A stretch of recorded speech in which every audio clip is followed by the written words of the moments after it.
ever meet. I see her. What? She's the junkie. All for one and one for all and shit. You know, doesn't give a shit about anybody but himself. It's just me.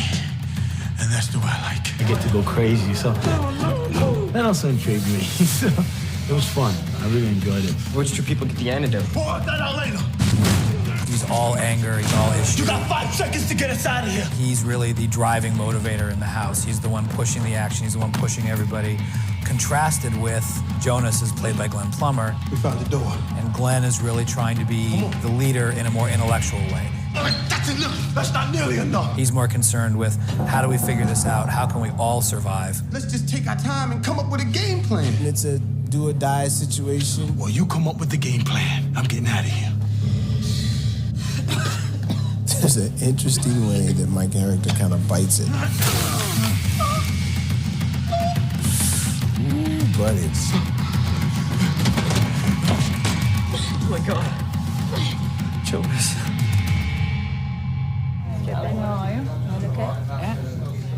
Dude, this is the sexy new, me. Jail. You said you 3 had been there. Make it 4. Somebody's listening. We have Laura, who's this really kind of cute, almost childlike girl. Get over it. What do you mean, get over it? She is probably the most emotional character in the film. This can't be it. Bullshit! You put us in here, you can get us out of here! I think to Beverly's fans from Seventh Heaven, they're going to be totally shocked. I was most excited about being a part of Saw 2 because it's something so entirely different than Seventh Heaven and what most of my fans have seen me for the past 10 years do. So the character was different, she had a little bit of an edge, and obviously the film has a lot of edge. So it was exciting, and it's my first horror film, and it's funny because I hate them. I hate horror films.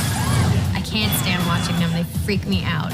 So this has been quite an adventure here, because this freaks me out. As much as it is a horror film, it's also very much a psychological thriller, and it really gets into the mindset of these characters.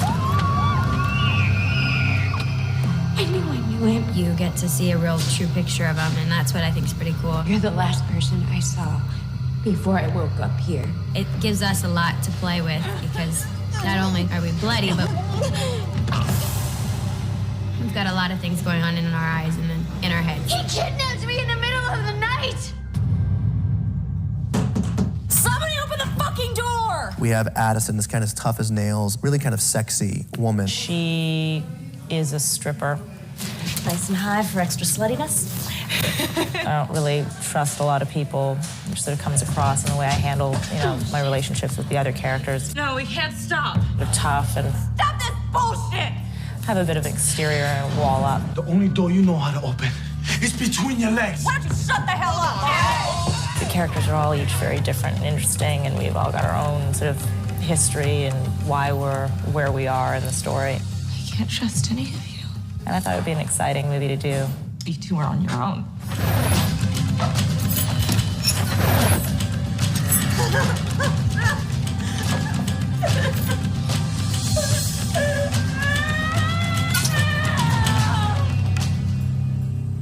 We have Daniel, who's this 17-year-old kid. Please save him the after-school special.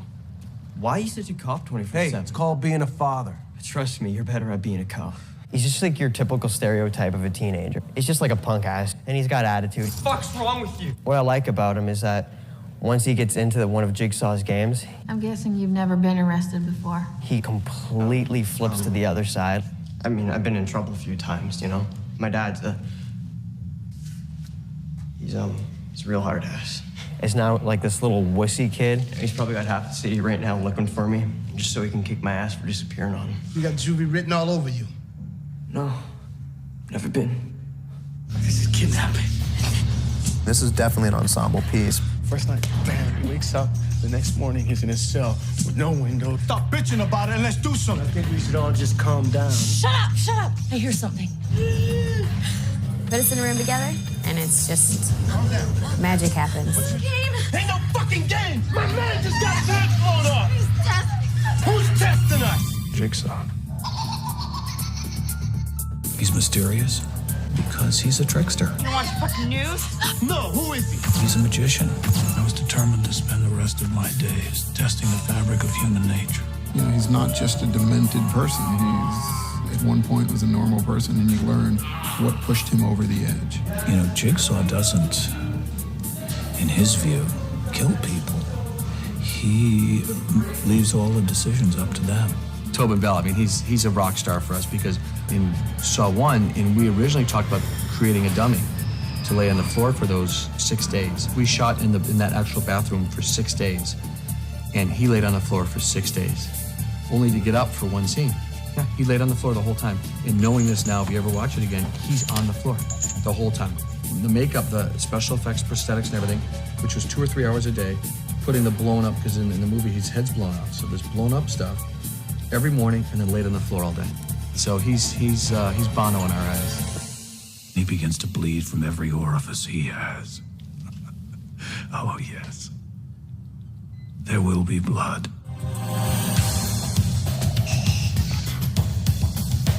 You want me to echo Casino Lights? This has become a passion project for all these people. I'll kill you where you stand. I think I'm extremely lucky for the cast that I have. Everyone is amazing. And cut it.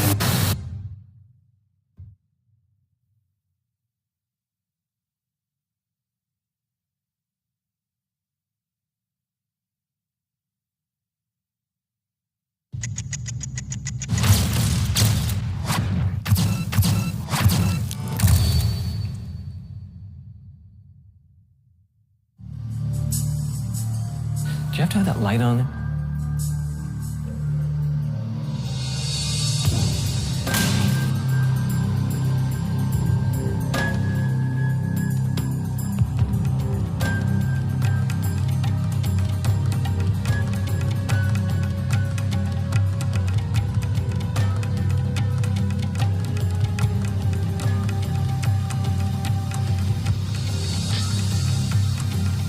One of the great things about this film, I would say, is the production design, and it's a really interesting process. The stages are like a character of their own. I don't pay attention to the sets. I think they're nasty, and they're disgusting, and they make me feel uneasy. It's really uncomfortable. It's really unsettling. You can't even begin to imagine. They're really just dirty and old. David Hackle, our production designer, I believe did an amazing job on this film. Even on the first Saw, we had no money, and we had no money on this film as well, although a little bit more than on the first. And David just really came through. David Hackle, one of the best production designers I've ever worked with. He does so much of the thinking before I even talk to him. He's already thought it out. Where would camera go? Where would the lighting go? How would the color palette work with what we're designing to do? And I worked very close with David. He really made my job easy. Saw 2 had a lot of challenges in their production design. We shot it completely in one studio, shoehorning our sets into this very large studio, but by the time you put 27 sets in here, it's not that big. In many cases, the back of one set becomes the front of another. And we literally had 3 weeks to build all of the sets. I think we have 27 sets in this one studio that all had to be ready by day one. To make that all happen, we had to pool our resources as much as we could, in the sense that we had to call on other film companies to find out what they were tearing down, so that we could take flats, set elements that were already dressed down, in many cases some that already had wallpaper on them, so that we could save time on our scenic treatment on the walls. Even if we had all the money in the world, in 3 weeks, we probably couldn't have built that many flats. The house itself is extremely disgusting. It's 100 years old in here. It's just so creepy. I'm looking at the sets, and I'm just amazed. Things are falling apart beside you. You got these props that are dangerous. You just don't want to touch anything. Down, action. It helps you out so much. What do we do? Hey, Darren, there's Darren Bousman. There's Darren Bousman, our director. Darren. Hey? David Hackle, look at these great fucking sets. Yeah, I'll clean them up. I'll try to renovate a little bit. No, with a little coat of paint on it, it's gonna look great, just like new. Someone ripped that picture over there. We don't want to go fix that. You know, maybe when you get paid, you can buy a nicer house, Darren. Yeah. I think this place I got you staying in kind of sucks.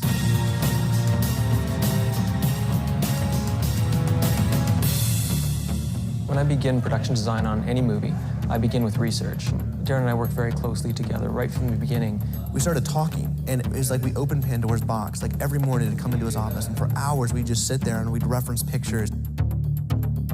The house that our people are running around in has a sense of a life that was once lived in the house, a history that would probably be from the 1930s, 1920s even.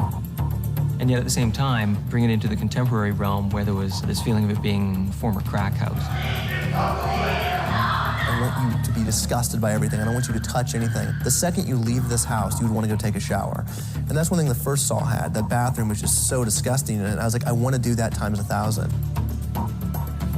So he goes, oh, give me a night, give me a night. He goes home, and the next day he came back with like books, stacks of books on crack houses, worn down houses. Come on upstairs.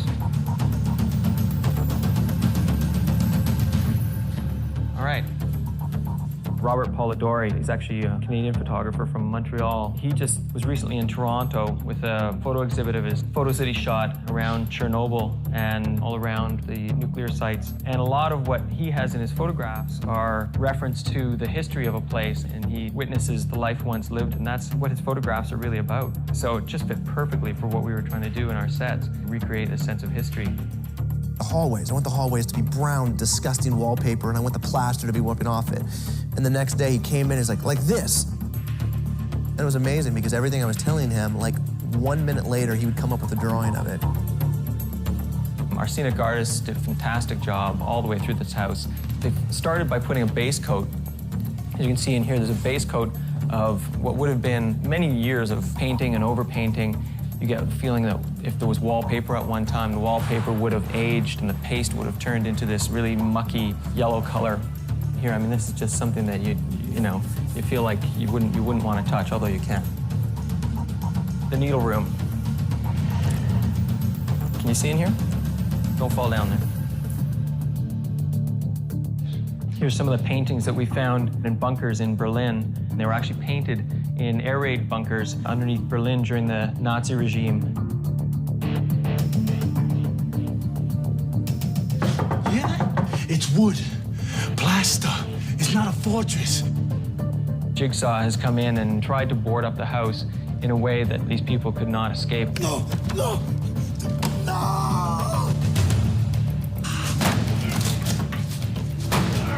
They might be able to get through the lath and plaster, but eventually they would just reach the brick wall.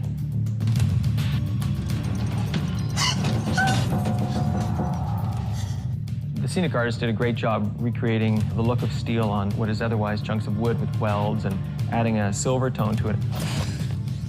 Our carpenters and scenic artists put together beautiful panels that allow light to come in through the cracks, as well as look like they're pieced together out of pieces of scrap metal that were found all around the Wilson Steel plant by Jigsaw and then welded together. And this is the dark chamber. This is where we see our first murder in the movie. We wanted it to feel like it's very subterranean, deep down in sewer tunnels. No one's been in here for many years.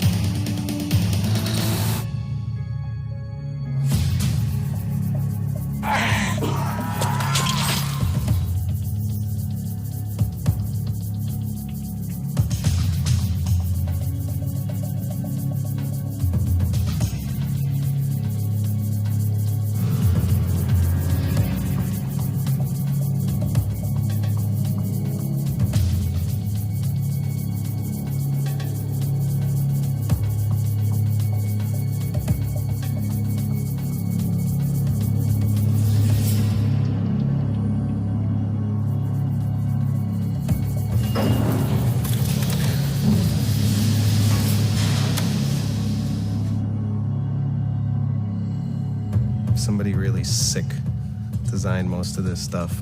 This is supposed to be like Jigsaw's place, and it's like when you walk in, you go, some wacko like made this place, and well, in real life, some wacko did make it. Like, who thought up all this crap? You know what I mean? It's disgusting. Jigsaw's lair was a blast to put together. I mean, it was almost more sculptural than it really was designed. Most of the set dressing you see here came from a series of tractor trailer loads of set dressing we had bought from other movies. Really, we wanted to just fill the place up. The hardest thing is to have a script that says they walk into the warehouse and then have to fill an entire warehouse. Our studio here